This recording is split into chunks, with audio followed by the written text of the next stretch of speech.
Nung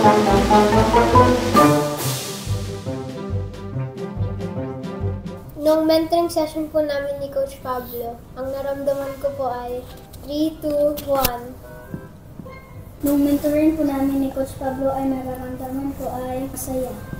Naramdaman ko po sa mentoring ni Coach Pablo ay nakakabahan po konti kasi po favorite ko po yun na part ng coach po. Nung mentoring po, masaya po ako dahil birthday ko po. Happy birthday to